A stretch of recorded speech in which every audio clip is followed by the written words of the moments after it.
So I want to start off with a story. As the intro just alluded to, social selling has been talked about by a number of people in terms of contacting or reaching out to influencers and decision makers. But even though it's called social selling, I want you to take away from this that it's not necessarily only about selling, but it's about potentially furthering your career, making valuable connections, and we'll touch on all of those things as we go.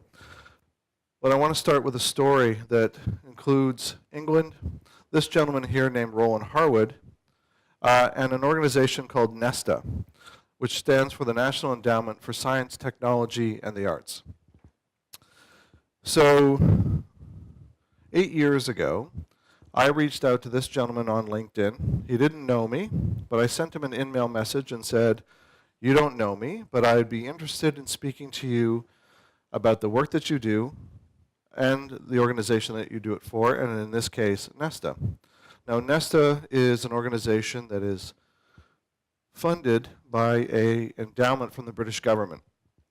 And so he graciously accepted my request to speak with him by phone, and we had a great chat for about an hour. Over the months that followed, I nurtured that relationship, kept in touch. I introduced him to the dean of my MBA school when he was in England to speak. And some months later, when I had the opportunity to go to England, we met in person and continued to nurture that relationship. And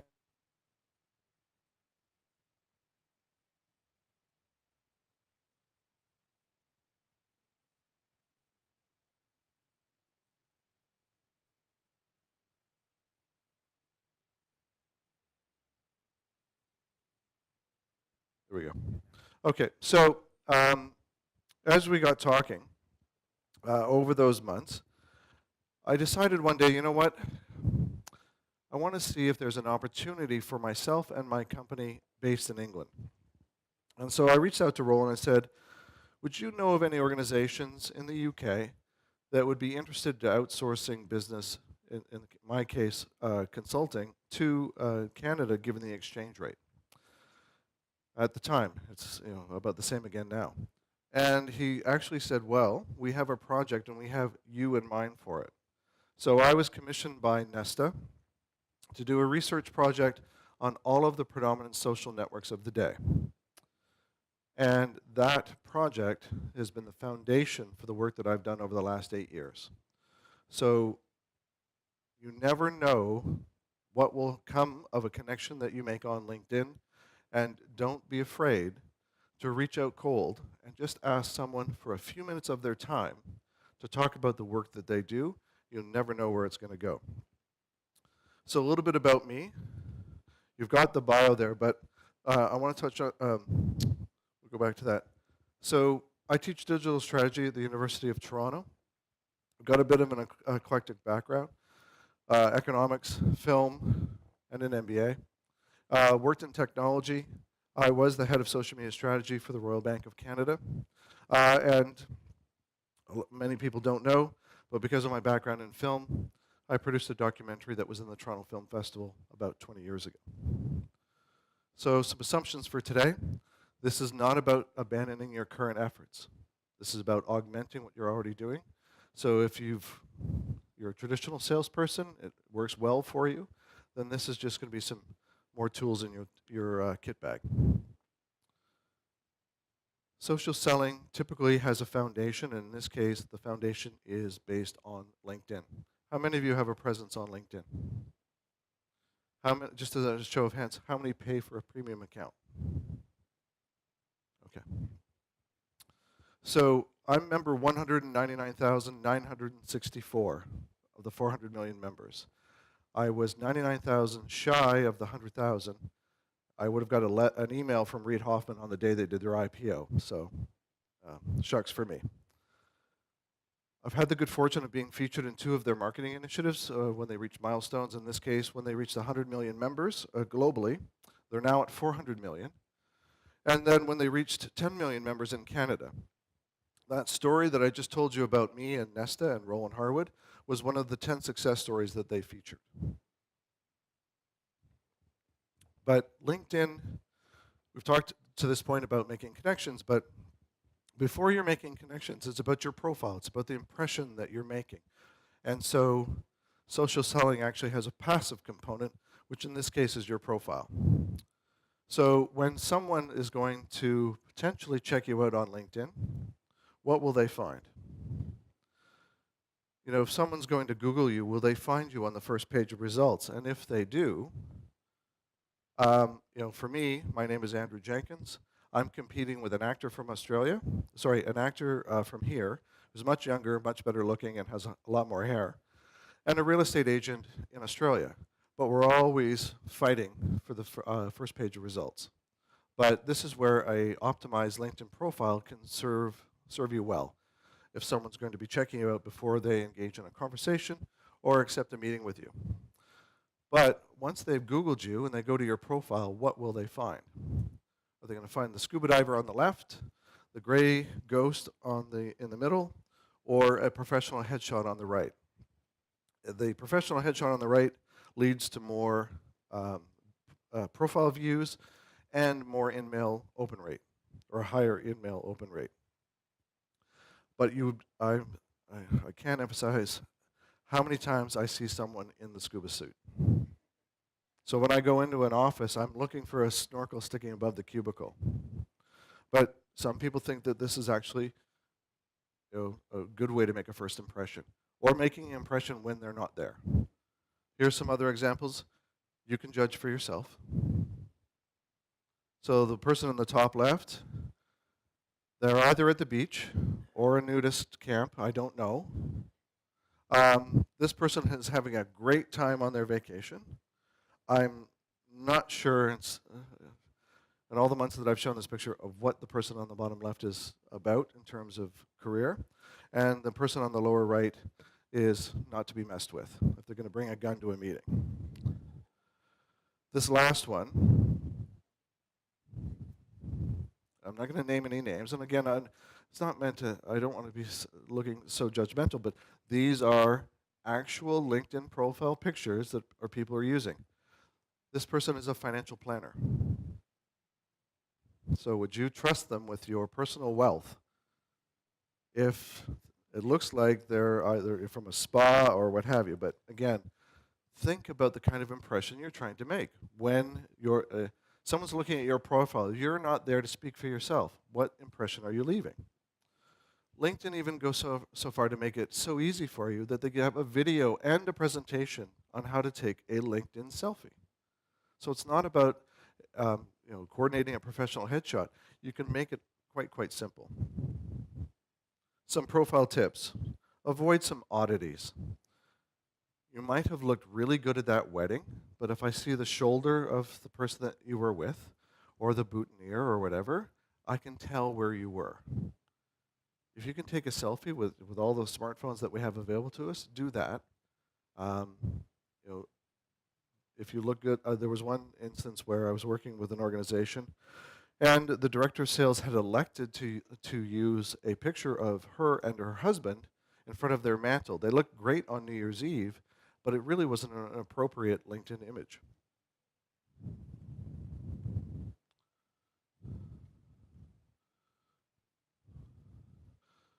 I want you to humanize your summary.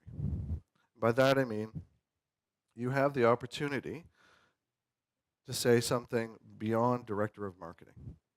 Because when I'm looking for a director of marketing, this is very dry. And you could be one of 1,000 director of marketing that I find. Or I find you, the director of marketing, helping companies navigate the changing digital marketing landscape. How can you help? Talk about the value that you provide or can convey. Summary before. Now this is an actual LinkedIn summary. I know it's hard to read from the back. I'm a highly driven business leader with a proven track record of design and execution of high priority initiatives, a combination of strong business acumen and dynamic leadership. Dynamic leadership skills having attributed to a unique ability to influence positive change and to exceed objectives. Does anybody know what that means? sounds very vague. Or, if I could prove to you that your competition is doing a better job of marketing than you, would you listen? If I could show you that the people were talking about your company and your products and they were not always positive, would you listen? Who would you want to talk to? Now, this isn't perfect either, but again, it's being a little more provocative, being a little more thoughtful, and thinking about the person who's coming by my profile. The analogy I use is if someone comes by my profile, if it were to network, go to a networking event, go to a conference like this and speak on my behalf, what would it say? So don't talk about it yourself in the third person. What's it going to say? Avoid jargon and buzzwords. And here are some of the top buzzwords from LinkedIn to avoid from 2016. Leadership, motivated, creative, passionate, strategic, successful, driven, organization, dedicated, extensive experience. Be a little more creative so that you're standing out from others. You've got summaries. You can have 40 words. Take advantage of it. Summaries shorter than 40 words will not trigger inclusion in search, so think about that. Don't talk about yourself in the third person. Write about your accomplishments over your responsibilities. I managed a team of 10. Okay, great. I managed a team of 10, and we drove profit increases of X%. That's a much different proposition. Add rich media. So if you were to add rich media, very simple, just embedding a link or adding a link. And so if you're adding video from YouTube, it gets embedded, and you get thumbnails like this. Think about your LinkedIn profile as the most electronically rich business card you could dream of having. Some more best practices. Sprinkle keywords through your profile, but don't stuff it. I specialize in keyword, about keyword. We know when you're gaming it. Try to be balanced. You can use something like Wordle.net to create a word cloud to see what keywords you're emphasizing. You might be surprised to find out you're emphasizing certain words that you didn't think you were. You can do the same thing with competitors to find out what they're emphasizing. Now, skills and endorsements. How many of you think they're pretty cheap? When you get endorsed by people you barely know for skills that you don't necessarily have. Okay. I agree, it's the electronic equivalent of a like button in the context of LinkedIn. But it's a data point for LinkedIn. The more you are endorsed for particular skills, the higher you rank for those skills in search. So you can now actually ask people to endorse you for particular skills. So give some thought to that. As much as getting endorsed by a near stranger about a skill you don't have that deeply, I recognize that, but this is where you can tailor it by asking to be endorsed for a particular set of skills that you want to be known for. According to LinkedIn, this is what constitutes a complete profile. A profile photo, a list of jobs and positions, 5 or more skills, a summary, filling out your industry and postal code, where you went to school, and 50+ connections. Now that would put you here in the lower level, but then profile strength of all-star takes a little bit more work. The other thing I want to highlight about the postal code and so on is list not where you live, but where you want to be found. I'm originally from Oshawa. With no disrespect to Oshawa, it is not known as a technology hotbed. So I list Toronto, and that's where I live, but if I was commuting from Oshawa or something like that, if my marketplace is Toronto, that's where I want to be found. Yes, it might mean more competition, but you have to think about where you want to market. Building your brand. How many of you use LinkedIn Publisher? Okay. So for those of you who aren't familiar with what LinkedIn Publisher is, when you first log into LinkedIn, at the top you'll see share an update, but to the right you'll see create a post. And so LinkedIn has created an opportunity for you to publish content to the LinkedIn environment and to your network, and potentially beyond your network. As a result, so this is the success story that I just talked about when LinkedIn reached 10 million members. And so it got a bit of traction, but when I wrote a different publisher article, about within an enterprise sales strategies channel on LinkedIn. So Pulse was acquired by LinkedIn a number of years ago, and now it's a channel for a variety of categories of content. And in this case, it was the sales strategies channel. So my piece of content written for publisher, got picked up by this channel. And instead of my network of 5,000 seeing it, it had the potential to reach 228,000. So it was no cost to me. It was just about writing content consistently and writing something that was of interest to the sales channel. Every one of you in the room has the same opportunity. And there's different categories on the Pulse for HR, for tech, for education, a variety.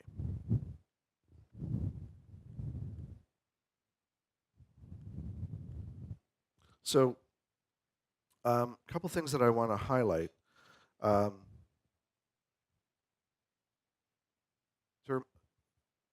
many of you are blogging right now on a regular basis? How are you distributing those blogs? Twitter or LinkedIn? Predominantly? Okay. So if we jump back to this profile, I don't know if you're aware, but the customization of the links on your profile,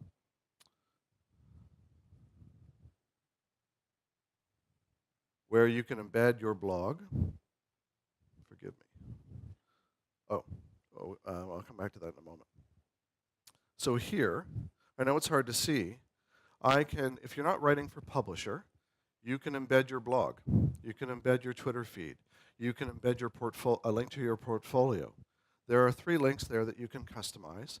I would also recommend customizing your LinkedIn profile link so that, 1, you can include it in your email signature, and 2, it's a passive way of inviting people to connect with you.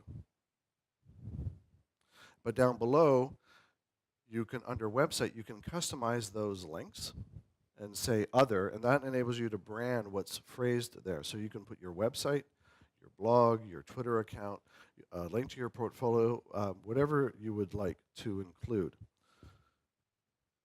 And when you're working on your profile and making those connections or making those edits, you can look at your ranking. And you can see how you rank in relation to other members of your network, whether it's a school that you went to, where you worked, etc. And you can see how you're ranking against those particular parties. What is it about the other people's profiles? Why are they ranking ahead if they're a salesperson, if they're a marketer, what have you? Or the other thing to pay attention to is the viewing of your profile. So as you're playing around to make your ranking change, and again, it's not about a competition per se, but you want people to, as a stat, to be driving more views to your profile as a result of your offline efforts and your online efforts. So I'm speaking here. I expect that I'll probably see a rise in views of my profile later because some of you may be checking me out. But then I can see what drove that. If you see someone checking out your profile several times over several days or several weeks, reach out to them. The analogy that I use is if you came into my store, the first question I would ask you is, may I be of any help? Now, for some, they think, well, that's a little creepy.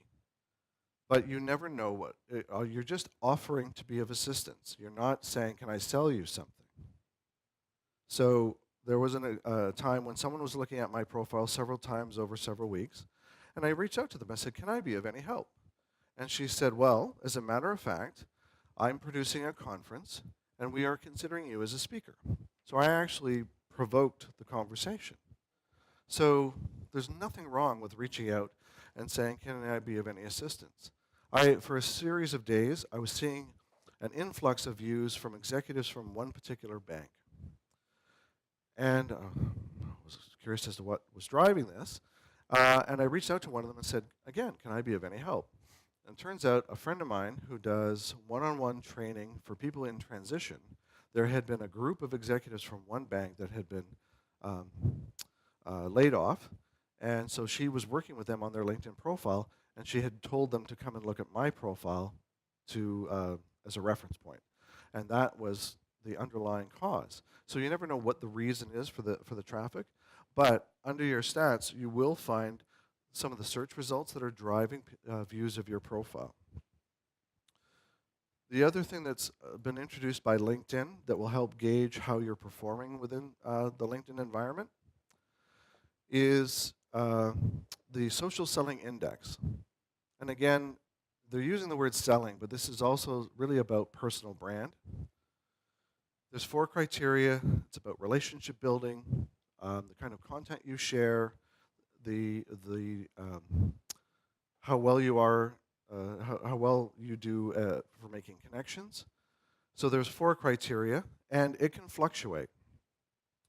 There was a few months ago, my score was lower, and I produced a publisher post that actually garnered a lot of engagement and a lot of conversation, and it lifted my score in a matter of days. So it can fluctuate depending on your activity. So you want to maintain a certain degree of consistency. And one of the last things I want to touch on is that social and social selling is deriving value from the free, readily available information that people are sharing in social. So any one of these individuals along the bottom, if I went and checked out their profiles, I could check their recent activity. LinkedIn will then tell me the mutual connections that we share. And I can evaluate which of those connections would be the best to make a referral for me, to introduce me to that individual, if that's the path that I wanted to go through. So LinkedIn makes their network transparent to me. As I mentioned earlier, I used to work in film and television, and the only way I got work then was by who I knew and who I could reach out to and who they knew. But I didn't know who they knew. I had to call them or talk to them in person to say, do you know of a production that is growing up where I could be of help? In this instance, I can reach out to this a mutual connection and say, according to LinkedIn, you know so-and-so. If you introduced me, would they take a call? Would they be willing to have a conversation with me? And in one case, I reached out to this one individual and said, according to LinkedIn, I had 5 or 6 people that knew this one individual that I was trying to reach. Then I looked on Twitter. He shared some similar followers. So I now had a second channel where I could get some referrals. But then I look a little closer at his behavior. I see the kind of content that he's sharing on LinkedIn, and I see who he's having conversations with on Twitter. And I discover that he describes himself and behaves differently depending on the channel. Very serious and corporate in LinkedIn.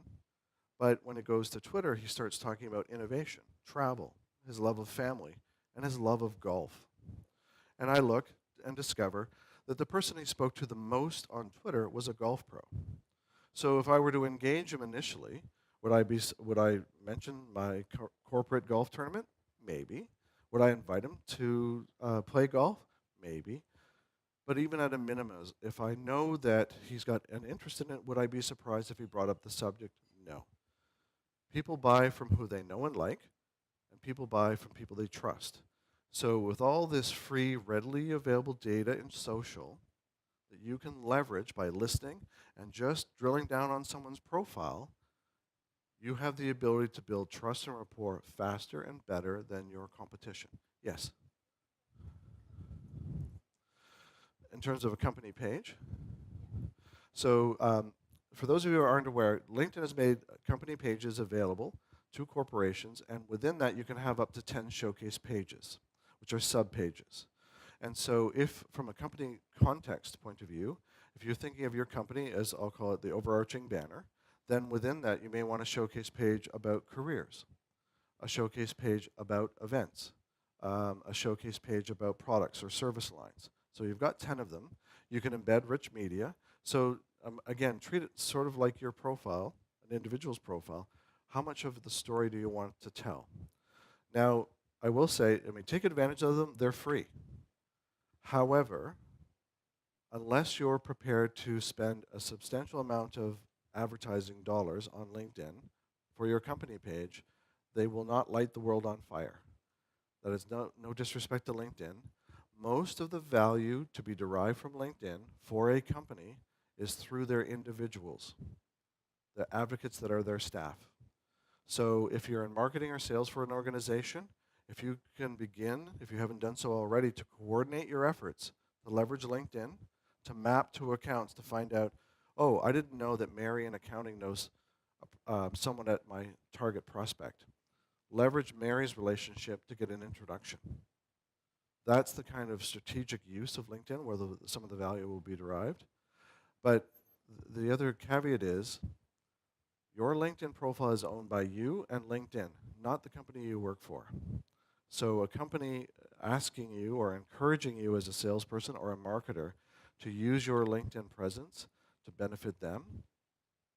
There's an issue of change management. There's an issue of social media policy. Salespeople, if they simply see it as this is a means to an end to reach my quota or my targets, many of them aren't too fussed by it. Some people are a little more possessive and saying, that's my profile, I'll use it for my own purposes, and they may be hesitant. But just to close off on the company page, there's certainly value there, but I would be putting dollars into, even for B2B, you'll have more reach and more cost effectiveness advertising on Facebook. Yes.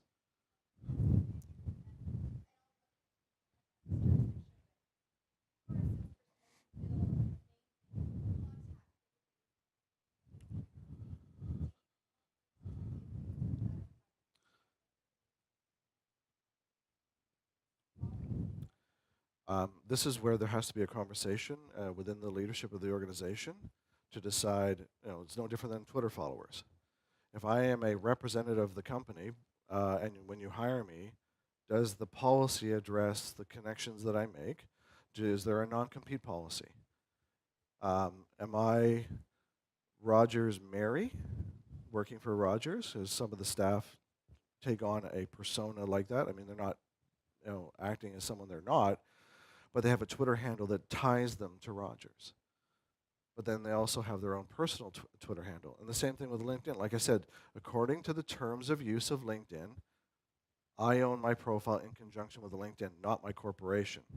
So this is can be a bit of a sensitive issue to figure out as a corporation.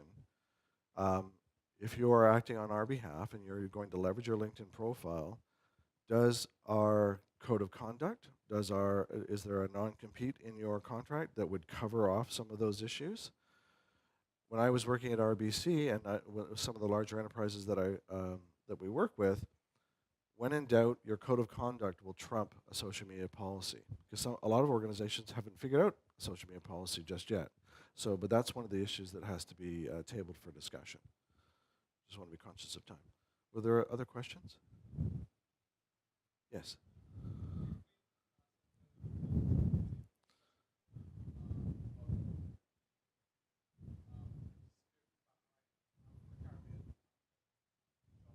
Right.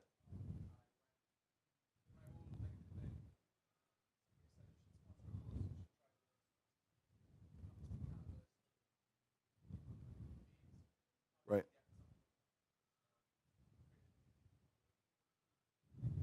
Right.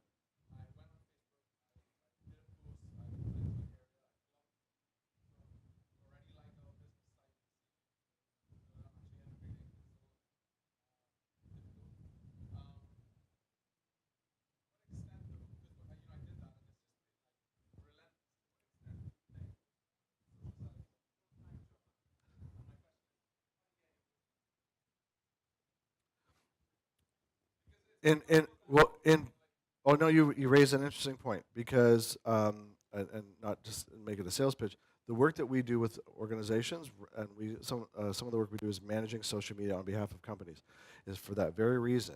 Because often social media is done off the corner of someone's desk, and there's a lot of work to manage social, to curate content, etc. Specific to social selling and specific to LinkedIn, yes, it's work, but it should not be done at the expense of what has been proven to work already. This is, again, an extension of what you're doing. If you're having coffee meetings and lunch meetings, whatever, or business development calls and so on, keep doing that. Social selling is meant to augment your funnel. Specific to you coming to Canada, instead of a sponsored post or a company page, do you pay for a premium account right now? Okay. I would double down, and not so much paying more for a premium account, but I would be leveraging the value of it specifically, using the premium filters so that the 1 hour you might spend a week, or if you want to spend a half an hour a day or an hour a day, is doing strategic filtering and research to say, okay, I want to talk to people in this industry, of this seniority level, of companies of this size, based on these keywords, and then you can come up with ideally a sub-list. The one last thing I'll mention too, because with premium filters you're able to do this, it's a concept I call super connectors. Think about who within your network has a higher propensity to refer, a higher propensity to introduce, or is just connected. They're one of the most connected people you know, and search their connections. Not LinkedIn globally. Go to the 500 plus beside their name, which produces a search field, and then apply the premium filters there and come up with a short list. So this very quick methodology, and on my LinkedIn profile there's a video that explains this. You go to those 500 connections. I'll put in sales or business development. I want to talk to sales leaders about social selling. And I will filter by geography, company size that they have to be big enough to have a sales team. And my super connector, I'll come up with a list of 30 names. And then I'll have a call with them and say, listen, thumbs up or thumbs down, I'm doing a screen share. Who of these 30 names? I'm not expecting introductions to 30 companies. That's selfish. I only want to know, of the 30, quickly, who would take a call from me if you introduced me? And I typically walk away with 6 introductions and usually at least a sale. So that's 20 minutes maybe of my energy, not counting the call. So if you did that once a week, either to make a sale or to make an important connection, would that be worth your time? So it's not about more time necessarily. It's maybe about being a little more strategic so that and you can use up a lot of cycles.